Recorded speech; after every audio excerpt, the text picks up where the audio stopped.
I'd like to introduce our forum speakers. What we're going to do is, well, let me just introduce them first in no particular order. Dr. Nasir Boguti, the Executive Director of the American Anti-Discrimination Committee. Come on up and have a seat. And then Dr. Shlomo Dubnov from the Department of Music at UCSD. Dr. Dubnov is also the San Diego Chapter Chair for Scholars for Peace in the Middle East.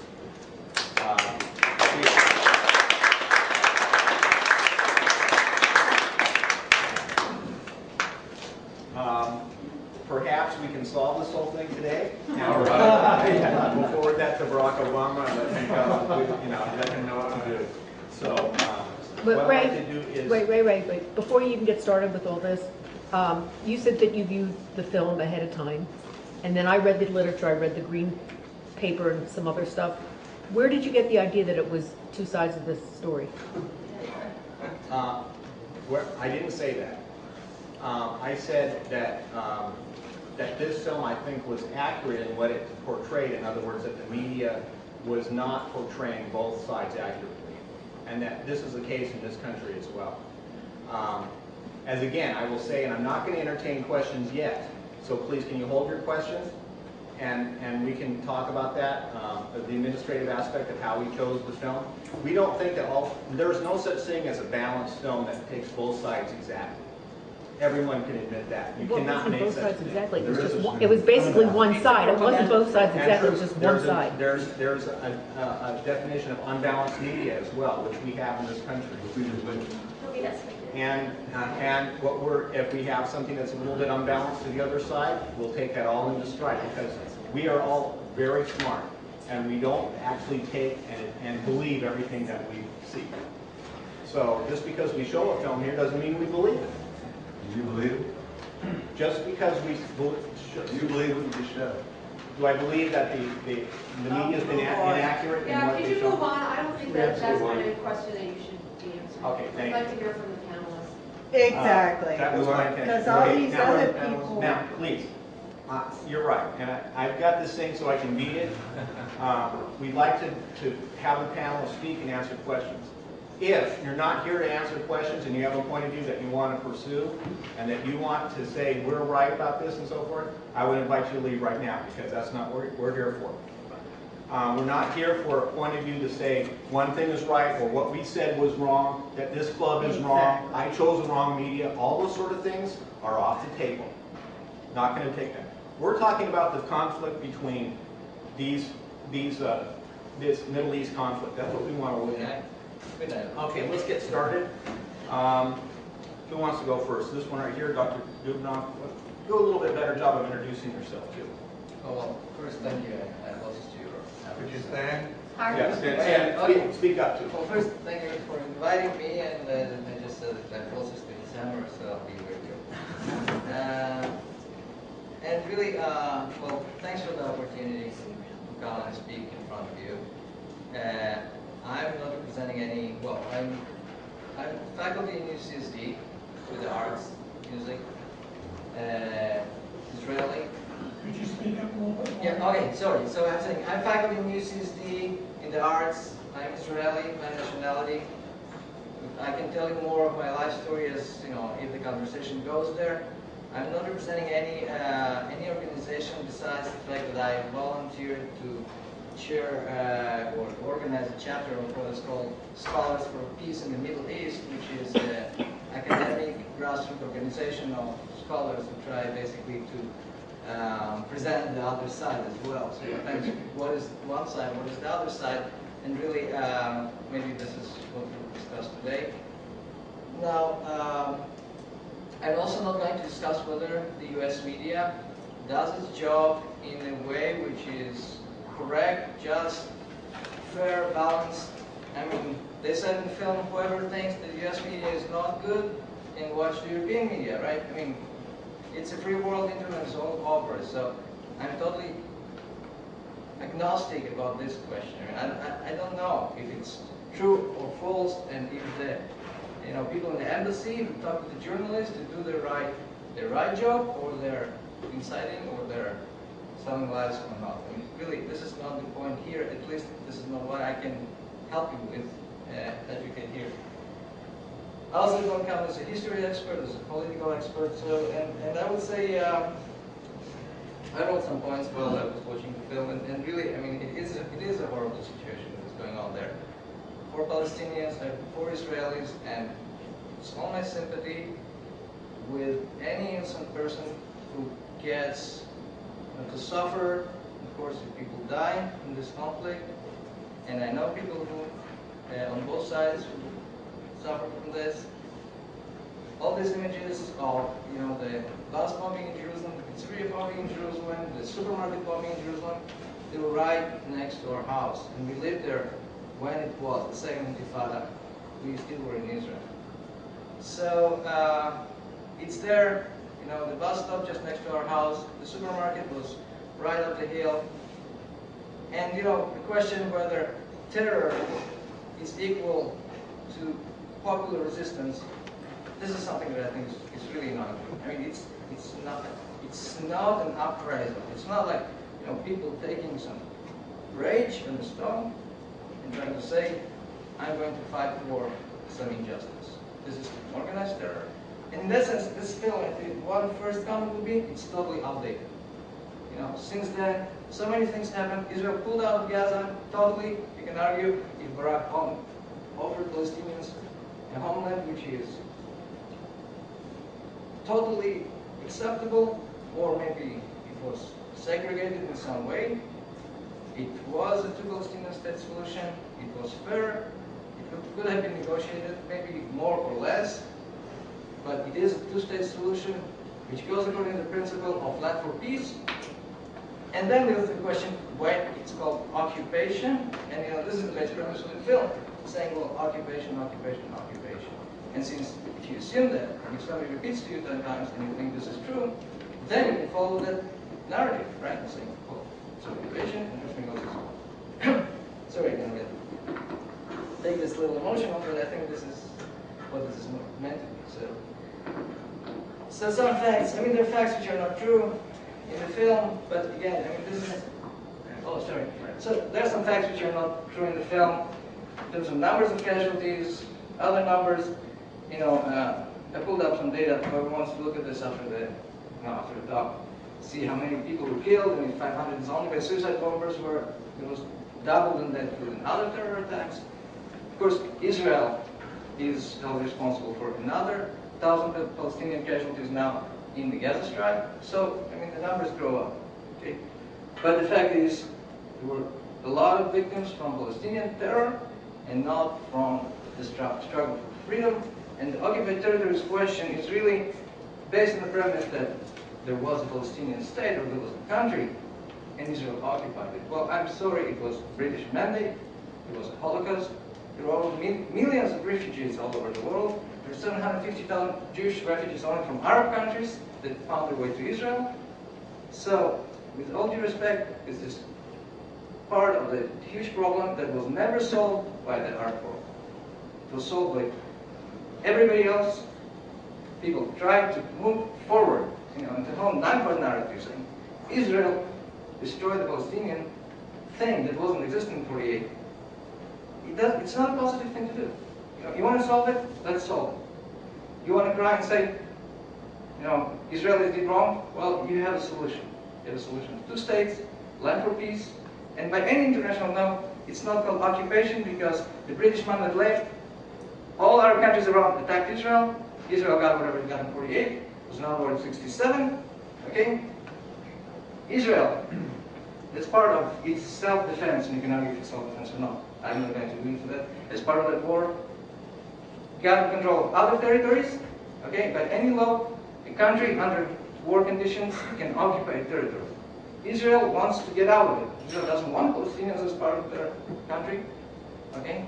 To maintain the Israeli state as a Jewish state, and not in the racist way, but just as a state that has some Jewish identity. And the whole last part of the film was speaking about, you know, anti-Israeli versus anti-Semitic. I mean, I can tell a lot about this because, yeah, I agree. That makes no sense. I speak here as Israeli, not as a Jew. Okay, I think it's based, and this equivalent is basically part of, I think it was the U.S. State Department that made this thing almost legal sentence saying that anyone who denies the right existence of Israel as a Jewish state is considered anti-Semitic. Now, this is a legal clause, okay? Denying the right of existence of a Jewish state is considered to be anti-Semitic. It doesn't mean it's equal to burning a synagogue somewhere else, okay? So, if this is the equality, I agree to that, okay? Saying that every Jew wants to be in Israel, it's totally not true, you know? My grand-uncle, the historian Simon Goodall, okay, who lived before 48, okay, he was anti-Zionist. Okay? He was arguing with Zionists, Echad Ha'am, one of the great Israeli ideologists, about the fact that establishing the Jewish national state will do no good to the Jews in the diaspora. Okay? He was called autonomist. He wanted Jewish autonomy in Europe. Okay? And he got himself a bullet in the head from a Nazi in 41. Okay? So, many Jews found themselves in Israel because it was a historical Jewish land. Okay? Now, what part of the historical Jewish land is Jewish or Israeli? Well, if you open up the Bible and you look where is Abraham tomb in Hebron, Joseph, okay, is in Shem, Rachel's tomb is in Bethlehem, and these are Palestinian territories. So frankly, Israel wants out of these territories, okay? And it gives away a lot of its historical heritage. Tel Aviv is not the historical Jewish land, okay? But Jews want to live in the only place that is at least remotely theirs, okay? And I think this kind of makes the point. So, whether the media, shows it this way or another way. Now, last thing I would like to say is about the Gaza. I mean, because it's outdated. Okay, the Gaza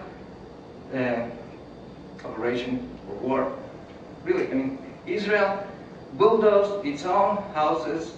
It deported its own population from Gaza in 2004, and there is no single Israeli or Jew left in Gaza besides the sergeant Gilad Shalit, okay, who is being hostage there.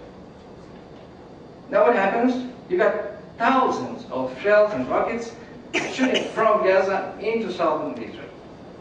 Israel is out, not in control, and frankly, it could have wiped all Gaza. And it could have toppled totally the Hamas. And if nobody knows how the Palestinian, this resistance, this really emotional and struggle of the people to get their dignity back, well, where it leads, so let me just read a little bit from the Hamas.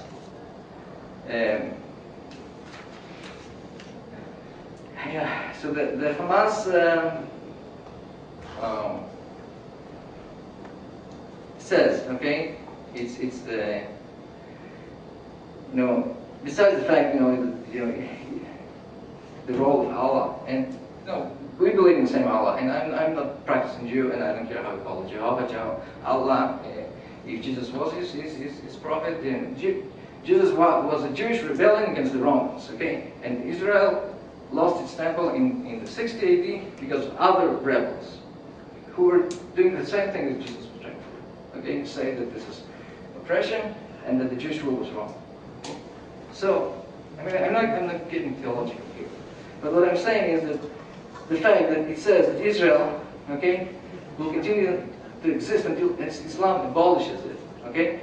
And then if you go to Article 1, it says, well, Islam is the way, and then you can go and skip and look in Article, 4 or 6? Article 7, it says, the Prophet Allah, okay, it says, okay, the hour of judgment still shall come and until the Muslims fight the Jews and kill them. And then he says, like, Jews are behind the trees and stone, and each tree and stone will say, O Muslim, O servant of Allah, there's a Jew behind me, come and kill him, and this is the government you elect, and they're loyal to this. Well, I think what Israel does, it says, well, we don't know how to deal with these people.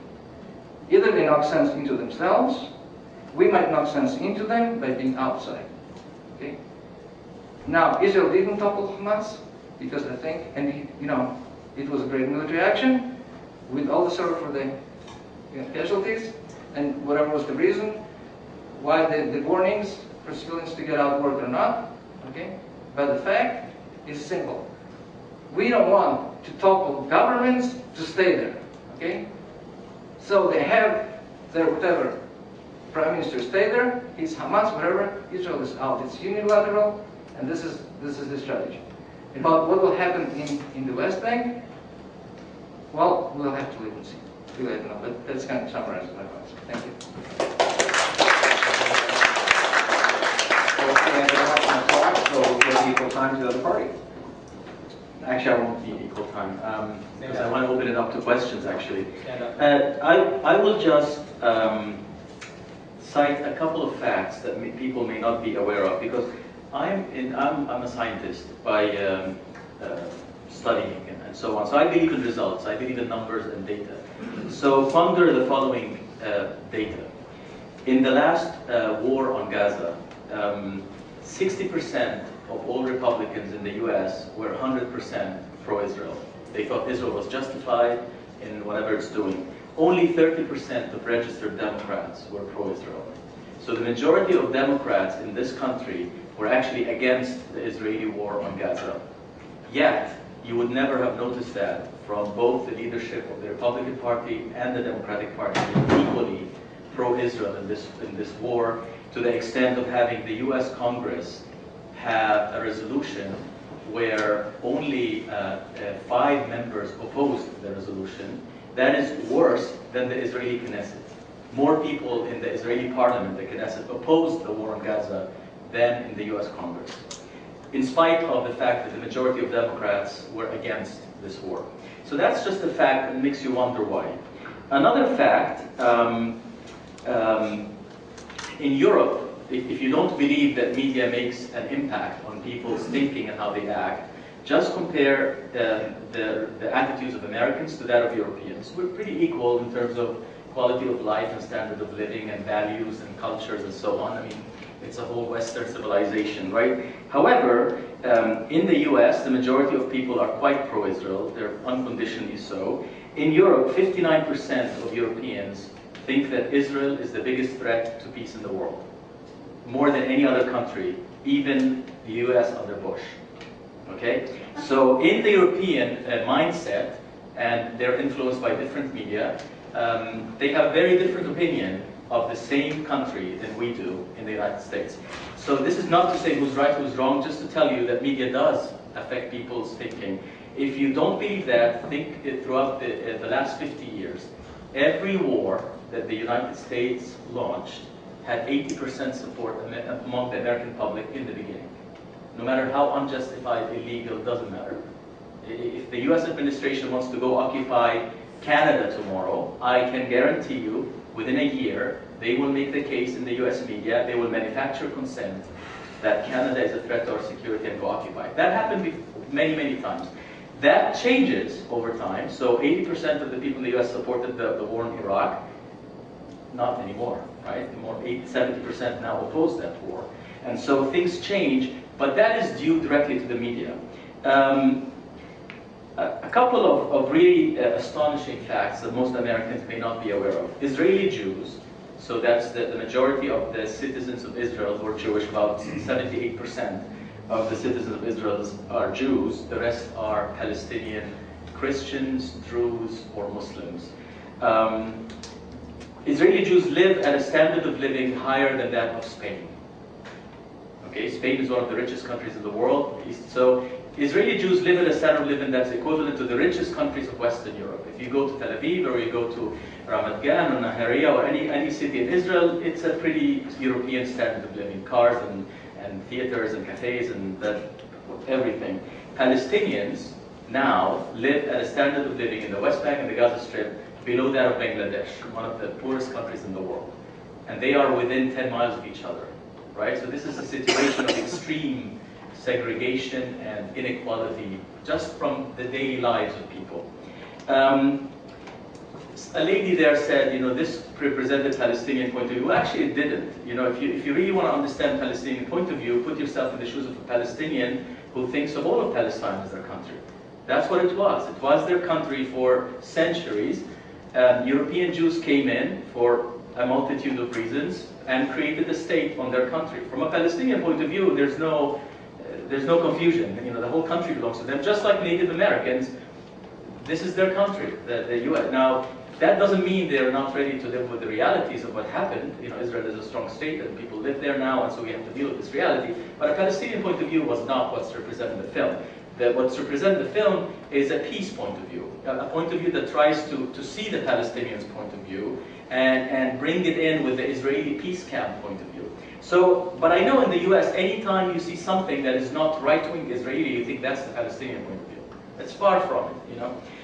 There weren't many Palestinians, by the way, in this film. If you've noticed, most of the people speaking were either Americans or Israeli Jews, you know, in the peace camp. And that's intentional, I think. The filmmaker herself is Israeli Jew, right? She's an Israeli Jew. And I think it's very powerful because of that. So she's not representing Palestinian speaking. So in terms of history, we always have to understand that you cannot get around history.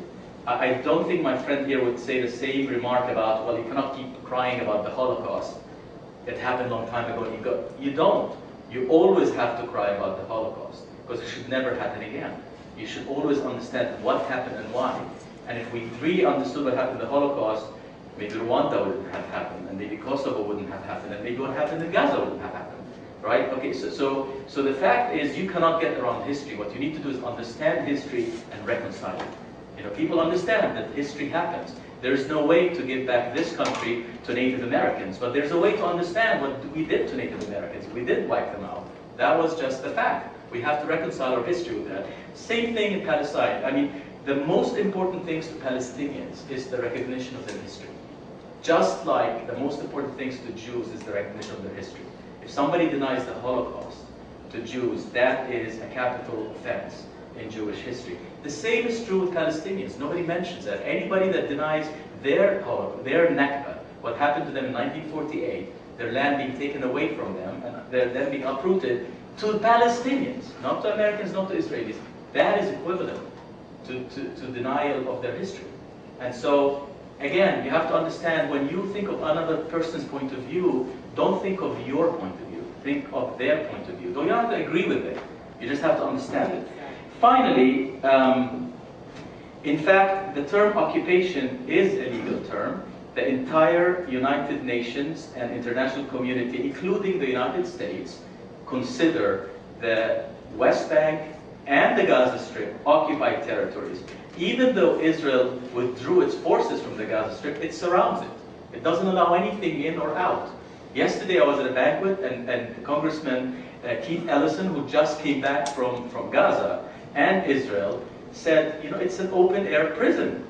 Nothing goes in and out of Gaza. You can't do anything except through Israeli agreement or Egyptian agreement, and both of them lock up the Gaza Strip. Nothing goes in or out from there without. So it's not really free territory. They don't even have a port. They don't have an airport. They can't use their airspace. So if you really freed Gaza, why can't it have an airport? It doesn't have to go through Israeli territory. From Gaza, I want to fly to Cairo. Why can't they do that? Nothing to do with Israel, but the fact is you can't. So in the last war on Gaza, the United Nations Security Council voted to oblige Israel to end its bombardment of the Gaza Strip, right? 14 out of the 15 members voted for the resolution, and only one, that was the United States, abstained. And the shock was that the US did not veto, not that it didn't vote for it. And if anybody wants to argue that the United States is the most pro-Israel country in the world, I think they're going to have a very tough time. The facts are just indisputable. Now, the issue is why. I know as Americans we always tend to think we're right, everybody else is wrong. Well, we know that's not true, right? Everybody told us the war in Iraq is wrong, and it's going to lead to consequences that we cannot even fathom, and we now cannot get out of these consequences. And we thought, screw the French, they're wrong, we're right, right? Screw the Germans, they're wrong, we're right. Well, it doesn't work that way, right? And in this situation, the rest of the world, including governments that are very, very, that are allies of the US, you know, the government of Germany or of France, not exactly friends of the Palestinians. You know, the president of France is Jewish, Nicolas Sarkozy. And you know, he's pretty pro-Israel. He was rumored to have worked for the Mossad in the past, and you know, pretty chummy with Israel. He visited the Israeli. Angela Merkel spoke at the Knesset, and so on. These are not friends of Palestinians. These are world leaders, and their opinion is quite dramatically different from that of the U.S. Okay, they're not pro-Palestinian. They're just pro doing something so that the world doesn't blow up, because this is one of the most dangerous things that is happening. And one of the things is, you have to understand, is in spite of what I told you about the standard of living of Israelis being as high as Spain, Israel is the #1 recipient of US aid in the world. So Israel receives more aid than the entire continent of Africa except for Egypt. Okay? You think about that. So the poorest continent in the world gets less aid from us than, one second. That one fact. No. AIDS money to Africa. I'm sorry, sir, we're not going to entertain questions. So it is, well, it's a shame that you're arguing that point, because Africa has, you know, more than 600 million people, and Israel has 6 million people, right? So, well, it's not accuracy. There's something intentional when a rich country like Israel, very rich country, still gets more than $3.5 billion of US aid, more than any other country in the world, including the poorest countries in the world. There is something to just ponder. And everything you saw in the movie was not to say, what am I supporting? Is why aren't we being told these facts, and why is it, like Robert Fisk says, which they argue about in Europe all the time, why can't somebody ask the question?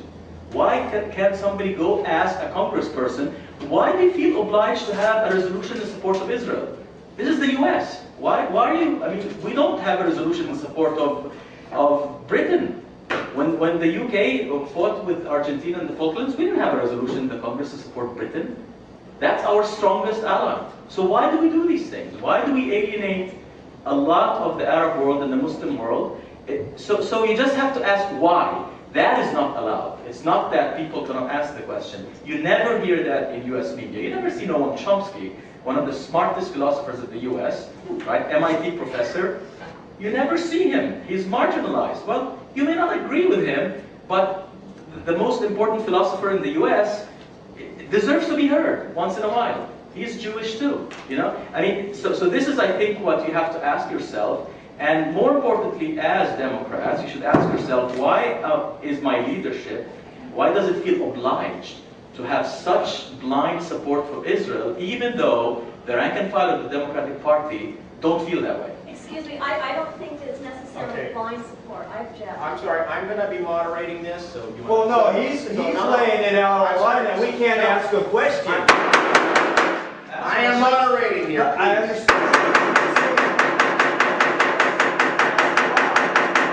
Please, I am moderating. I'm not going to entertain any interjections. Now, if you're not going to... This is a democracy. I am in charge of the meeting. If you want to interrupt me, please leave. You're saying, no. I am going to be calling on you. If you'd like to ask a question at that time, I will allow it. Please sit down. No, he's right, but... Please sit down. But You're asking why? I'm asking Or why. leave. I'm just asking No, why. He should be allowed to continue. I am running the meeting here. If you don't want to let me run the meeting, please leave. But the speaker No, should answer I am going to run the meeting, sir.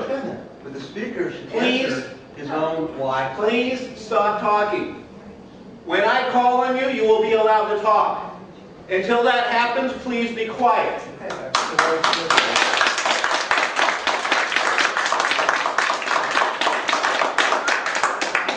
Now, are you done? I'm done. Okay, I would like to respond to this.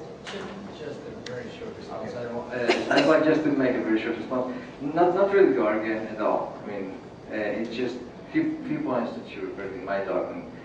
And, I didn't argue about the term occupation. Okay, occupation is when you conquer other countries' territory and have it up to 67. Okay, there are two things I was trying to say. One, the term illegal. Well, it's not an illegal occupation. It's an occupation as a result of war. So there's nothing illegal about this.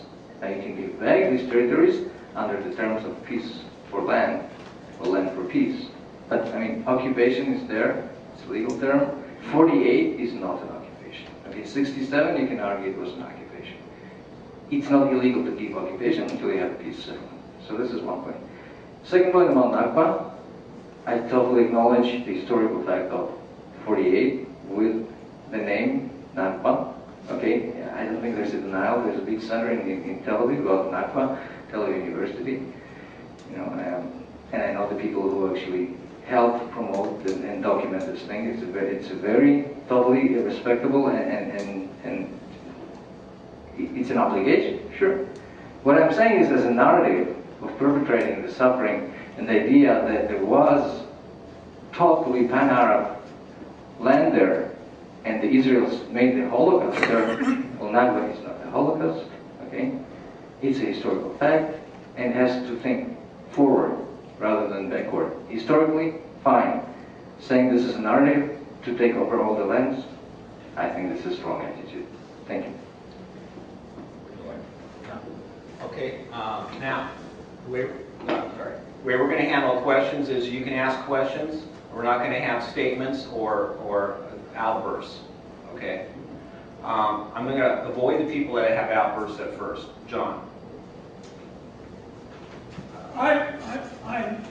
Over the years, I've watched television, and I really felt uneasy about seeing kids throwing rocks and tanks and armed troops on the other side. I thought it was terribly unfair. Do you think that if the U.S. changes policy to arm the Palestinians equally, that there would be a resolution to this quickly? No. The U.S. arms one side today, right? That's Israel. So every weapon, by the way, Israel is the only country that is allowed some advanced weapons. Even the UK cannot get them from the United States. Only Israel is allowed the most advanced fighter jets and so on. And that's not me. Go read the military journal. You'll see, you'll see all that. So I think Israel, the U.S. should stop all weapons exports to the Middle East. Right? It should export. We are exporting death, not only by arming Israel. We're arming also a dictatorship in Egypt. We are arming. We used to arm Saddam Hussein, before he became our enemy. And so the Shah of Iran, one of the most repressive governments. We are in the business of selling weapons, and we sell more weapons than any other country in the world. We keep competing with Russia, and then we go more and they go more. But we sell now more weapons than any country in the world. That is a fact that's hidden from the American public. They don't know it, right? So I think the answer is not to arm both sides, like the US and Western Europe did in the Iran-Iraq war. They armed both Iran and Iraq, causing to the death of more than 1 million Iraqis and Iranians. That is not the answer. I don't think there's a military answer to this conflict. I believe an answer to this conflict will be very similar to what happened in South Africa. That's my belief. We can get into that if you ask me that. I won't take too much time. Do you think arming both sides is a good idea? Okay, well, first of all, Palestinians are not a side. Okay, Israel is not armed against Palestinians. It's armed against, unfortunately, it has peace and a lasting peace with Egypt, with Jordan. It doesn't have peace with Jordan. It doesn't have peace with Syria, and its threat is Iran. So sorry, I mean, we are arming against Iran and these countries.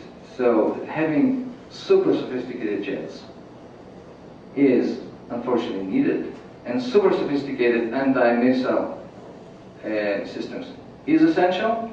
Okay, and one atomic bomb from Iran can wipe all Israel out. So I mean, it's not a kid against the tank.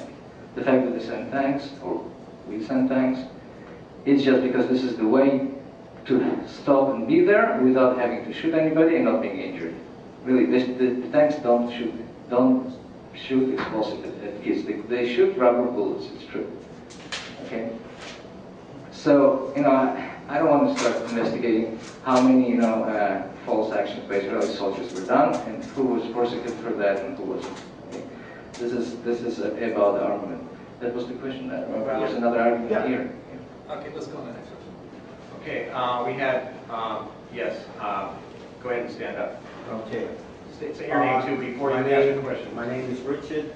I'm a history major, and I'd like to find out, number one, I know during the Ottoman Empire that the area which is now Israel and Palestine was a backwater area. no real population except in the small cities. So I'd like to know, after the Balfour Doctrine for World War I, that the Israelis were given, or the Jews were given land, to have a piece of land over there. 1948, when the war, and the people that lived, the Arabs that lived in what is now Israel-Palestine, were told to leave, to run away, and that at the end of the time, they could come back and have the land, because all the Jews would be killed. That has been, you go look at any history book.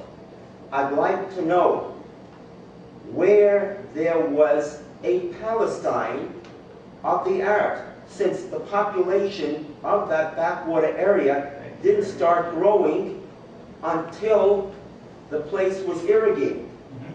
And so there were very few people over there.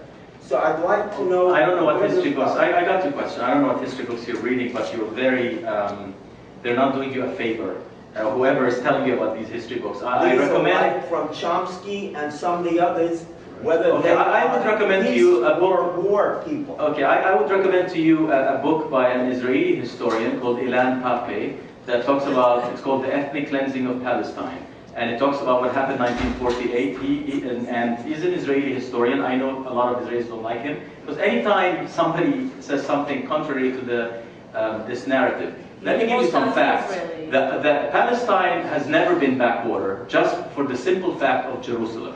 So Jerusalem is the most holy city for Christians, Jews, and one of the most holy for Muslims. Hold on 1 second, let me ask you. So it is incorrect. If you have reviewed your history, you would know that during the Ottoman Empire, there was a lot of money actually poured into Palestine and reviving Jerusalem. And the Ottoman Empire itself is the same empire that gave refuge to the Jews of Spain when they were kicked out by the Inquisition for the Christians, that when they took over Spain. The Ottomans took the Jews in and established big Jewish community in all areas of the Ottoman Empire, including in Istanbul and other areas of Turkey, that's still flourishing.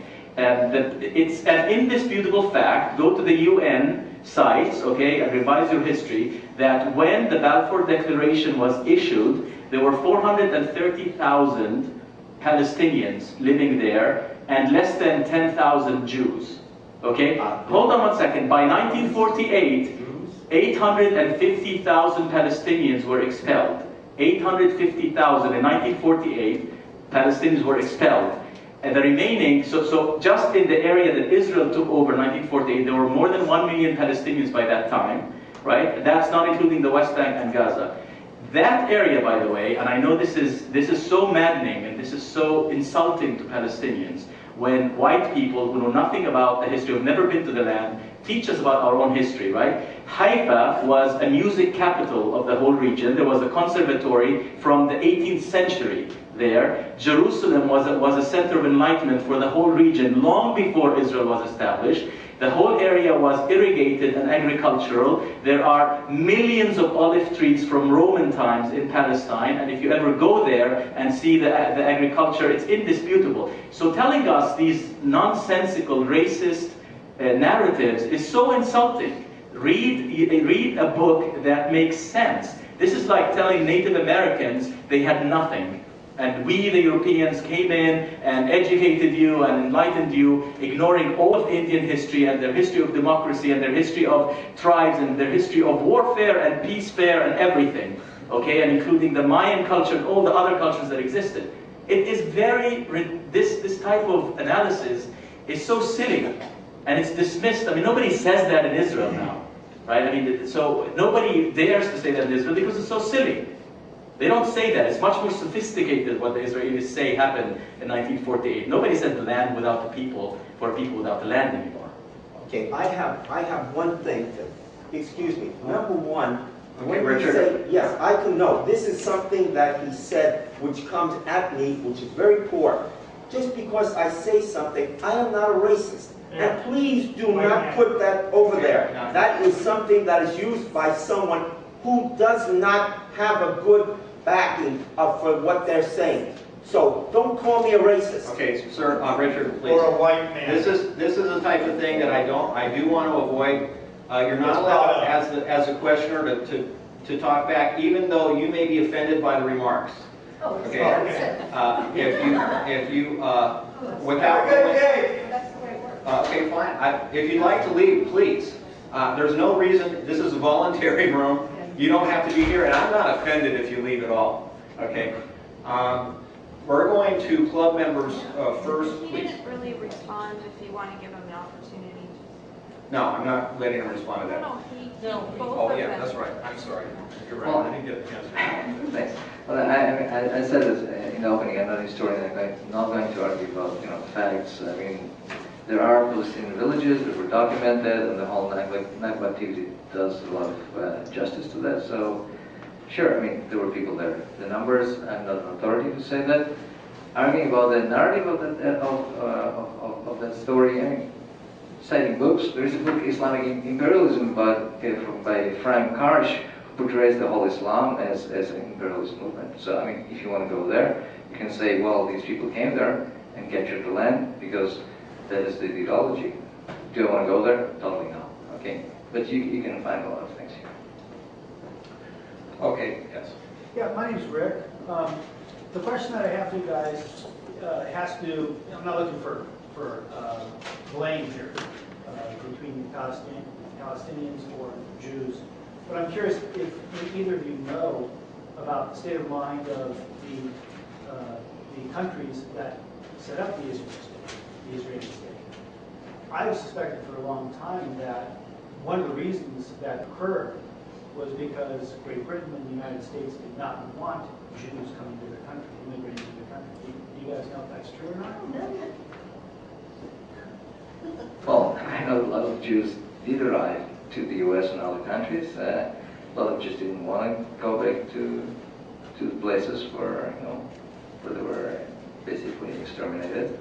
Some of them had to go back. My family went back to Lvov or Poland, Lvov, Russia, and took my mother 30 years to cope with the idea that she was an orphan and go back to Lvov and try to find the house of her family. And so what? I mean, she cannot regain it back. She doesn't even have papers to show that she's their daughter. So you move on. So some Jews moved out. The whole Zionistic concept, again, it's debatable in terms of what does it serve the Jews outside of Israel, good or not. So I'm just speaking really for Israelis. So. I mean, there are many explanations of why imperialist countries, and Britain was certainly an imperial country back then, it had a huge empire all over the world, did what they did. Okay, the facts are Britain. Balfour, the foreign minister of Britain, thought it was appropriate for a British guy to give away Palestine, a land they didn't own, right? Because they're Britain, they own the whole world. And certainly we in the US felt very insulted with the British thinking they own this land too, and we rebelled against them, right? I think the narrative that I think of mostly is why did Britain do that? Why did it offer the Zionist movement a state in Palestine? I think Britain thought of it as an extension of Western domination of the Middle East. The fact is, at the beginning of Israel, it was very different from today. It was all European Jews. There were no non-European Jews that came to Israel in the 1920s and 30s and 40s, right? And it was a pretty extension of Europe. Now, of course, what happened in Europe, it changed everything. There was the Holocaust and the massacre of millions of Jews in Germany and Poland and so on, and the influx of hundreds of thousands of Jews into Palestine, and then influx of Arab Jews into Israel in the 50s that changed the demographics. So Israel today is not, it's still mostly European because of Russian Jews, but it's not as it used to be. So, and you think of the results, again, as I said in the beginning, I'm a scientific person, I always go by results, that today Israel is an extension of the West in the Middle East. Israel doesn't think of itself as part of the Middle East being, and the Middle East all around Israel is an Arab Islamic Middle East. There are 1.2 billion Muslims, 300 million Arabs all around Israel. Yet Israel thinks of itself as not that, but it's actually hostile to that environment. So it's always, we have a problem with our neighbors, but it's more akin to Europe. That may have been one of the reasons. I'm going to ask a question because we are going to run out of time here pretty soon. I am a Native American background, and I wouldn't, I think that if the Native Americans were saying, the European settlers that were here are going to be exterminated by the Native Americans, this would be a problem for the Native Americans. They would have, they would be, it would be a problem. Now, what I'm wondering is, why is it that the Palestinians continue to push on this exterminate Israel? Let's face it, Israel is not going away anytime soon. It's not. Okay, can we start from now? We've gone back in history, Ottoman Empire, old Bible stories and all this.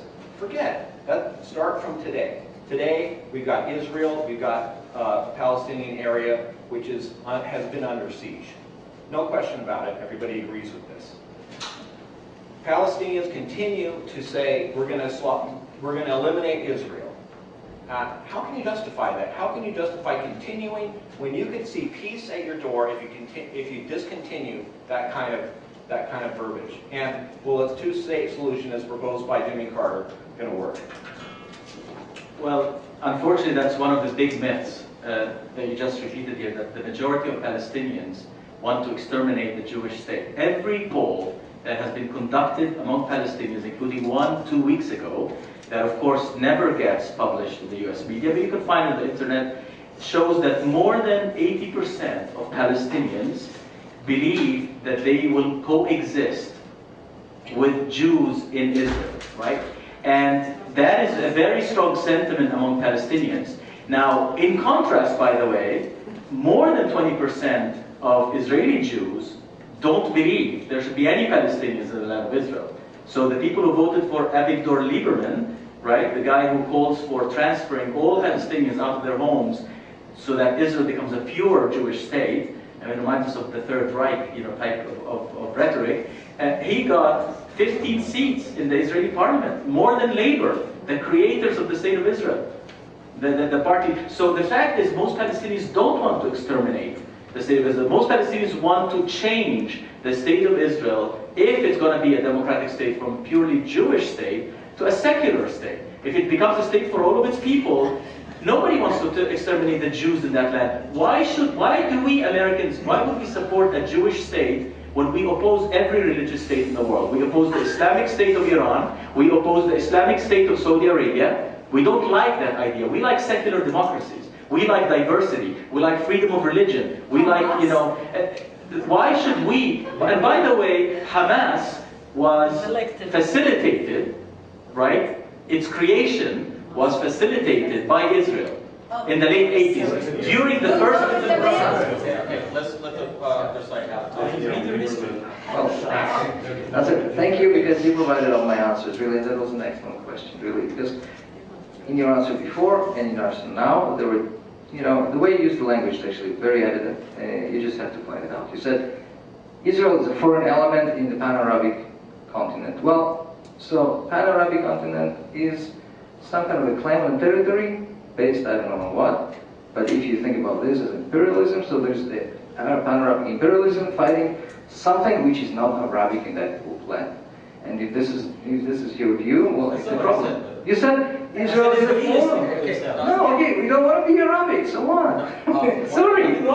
Exactly. Another issue is that Palestinians don't have anything against the Jews, not against Israel. And this is really what's hidden behind all the argument. And there's coming up this apartheid week next week with this image of Palestinian men and women being separated by Israel. Okay, well, it is hidden that the solution that Palestinians want is a binational state. It means Arab majority over Israeli Jewish minority in all of Palestine. Okay, and this is the justice.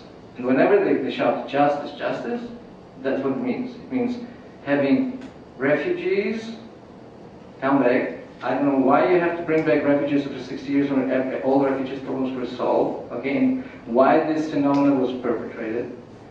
And then having Arab majority over all Israel, and then it says, well, we'll have democratic too, right? We'll vote, we're a majority now, you know, screw you. So, and that's what they would say to the Israelis. And I'm sorry, we don't have to accept it. We don't want a binational state. Really, so this is not going to be the justice. So if you want to accept it, you want to accept it as a state, as autonomy, whatever it is. But, I mean, I think this is where it is, the core. Saying peace, peace, peace means binational state. Okay, club members are supposed to be first. Who's joined today that's got their hand up? I didn't fill it out, but I'm going to. Okay, you got this tab. My name is Agnes Zhigovic, and I welcome you guys, and I really applaud you for both being here, so thank you. I have to admit my ignorance on this topic, and that's one of the reasons I'm here. I wondered if you could both share where you feel someone could get more information and learn about over the years.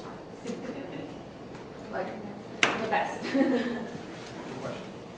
Well, I mean, the only answer I would give is I can try to compile some bibliography. And there's some films I could suggest, actually. This is the homework I did for today, suggesting if you want to see other films, I can suggest some, you know, some references, maybe after I should be done.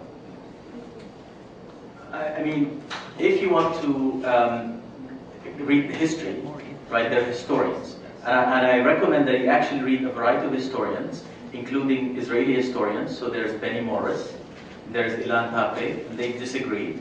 And they have different books, and you should read them both. If you want to read Palestinian history, the absolute best is a professor at Oxford University called Walid Khalidi, Khalidi.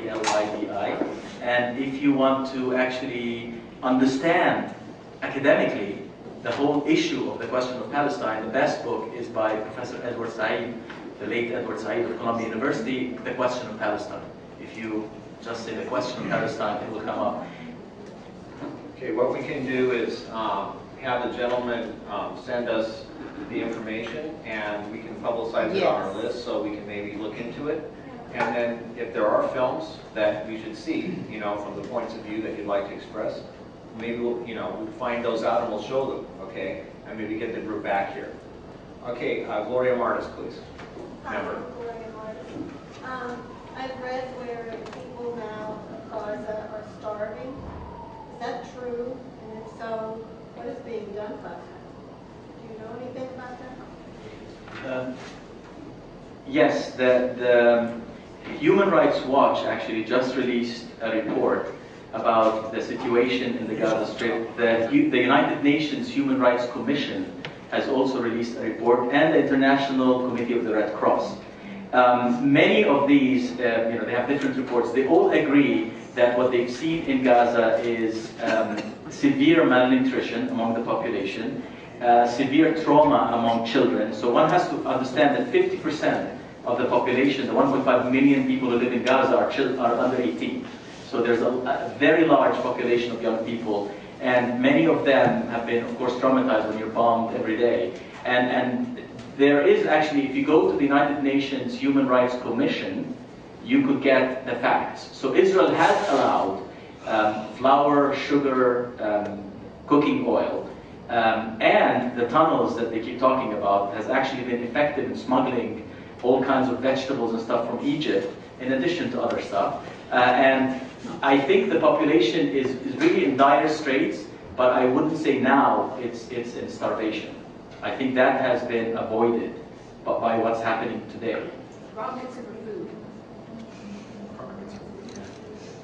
Would you like to respond? No, I don't have it. Okay, yes, ma'am. My name is Denise Varner. I am American Indian. I live as an American Indian, and I have a lot of inside information, so I can say that the American Indians in this country are living in below impoverished conditions. I have nursed on many reservations across the United States. Most of the information that gets out, if it gets out, is filtered. So I know that the news media here is very polished. Just as an example, in 1994, just after the explosion of the Dow chemical plant in Bhopal in India, there was found, that's okay, I just kind of wanted to reflect back on the film, and that while there may be some disbelief, I have to believe in some portion that our media is quite filtered, because there's so much information in this country that people don't know about, that I distribute or make sure that gets distributed. Attention customers, the library Now, is do closed you have in a 30 question minutes. though, If you because want I'm to trying to check out limit the library questions. materials, That's a good point. I don't know, or if you want to apply I for a don't new know card, if please go to the circulation desk. either of If you need you help finding materials, please go to the information desk for find assistance. that Again, the library is closing in as 30 much minutes. of our information that we're obtaining now. I listen to the BBC and I watch the BBC, and I take what I get from Reuters and AP with a grain of salt, or the New York Times, Washington Post with a grain of salt. What we're given in the United States about what's happening with... I'm sorry, but I'm going to have to cut you off because you're not asking a question. You need to get to a question. In the next sentence, ask a question, or you're going to have to stop because other people have questions. What's happening with Hamas being protective of the Palestinians, while they are very impoverished, is much of that information that we're getting factual? And how are you able to get your information so factual as far as your percentages? How are you able to get factual information through the media filters that are set up? There's no question that these are set up. Exactly, but How do we get factual information? when you presented all of your percentages, how are you able to obtain that information? Well, I mean, percentages, you know, when a poll says 59% of Europeans believe Israel is the biggest threat, that's just a poll that Pew Research, right? Okay, or something like that. So you could watch that and take whichever polls you believe in. I mean, all polls have opinions and so on. In terms of the information, I mean, I applaud you that at least you do what most Americans don't do, which is listen to other sources of information. So even the BBC, that's a good step forward. And you notice immediately the difference in coverage, don't you? When we just watch the exact same story being covered by CBS or CNN and then by the BBC, the exact same story. If you want to look at actually starting examples of that, one of the women in the film, Alison Weir, heads an organization called IfAmericansKnew.org. Go to their website. You may not want to believe everything they say, but she documents by number how many times the New York Times covers the Israeli deaths and how many times it covers Palestinian deaths. So I think it is very filtered. With respect to Hamas, just take what Jimmy Carter said. This is an ex-president. People in this country, the pro-Israel lobby is treating him as if he's a marginalized maniac. This was our president. He is saying, he talked to Hamas. He's one of the very few Americans that actually talks to everybody. And he said Hamas is willing to accept a two-state solution, and they're willing to be folded into a negotiations process if they're given the chance. That's what Jimmy Carter said on Larry King Live 2 weeks ago, right? The US media is not covering that. They're not covering any nuances in Hamas, what's happening. No, and he knew more about the Middle East. No, you can't. I'm sorry, the rule is that you can't go back and forth. Let them answer and then, okay, go on. Just as brief, I mean, again, it's not my area, I'm not planning to present anything here. Camera.org, I know it has a lot of information about, you know, whatever Jimmy Carter said and why it's good or wrong. So if you know, it's throwing places where you can go on the web right now, camera.org, and that's the place where I get also a list of the films that I suggest. And I would like to suggest democracynow.org, which is internet-based. It's a very good source as well. Ma'am, right here. The only thing that I would like to say is thank you both, like this young lady over here, for coming. This is a very difficult subject, and in no way is anybody sophisticated enough to solve it, you know, at the higher levels, let alone this group. And I can't imagine the kind of stress that it can put on. And I would also like to thank Mr. Lutz, because I'm a parliamentarian, so I know how difficult it is to run a meeting, and I appreciate how you know, your attempt to moderate this today. So thank you. Okay, thank you. No question there. I'll accept that. And any more like that, I'll take right away. Sir? I'm not a member of the club yet, but I did donate $75 to your campaign, so I hope that. About 7 years ago, I was called a traitor too, because I spoke out against the war that was coming to Iraq. And I was very impressed with this movie because it had so many Israelis speaking out against what was happening to the Palestinian people. And also American Jewish people were speaking out about what's happening in Israel. So I wonder, how big is the Jewish peace movement in Israel, and what is going on, what is happening with that? Okay, do you know about the Jewish peace movement? Well, I know that my brother goes to volunteer in some organizations like that. We have lots of friends who work with, you know, Tayosh or Machshav. I mean, you know, practically, and especially being in academia, you would find lots of peace activists. I think this is the strong point about Israel.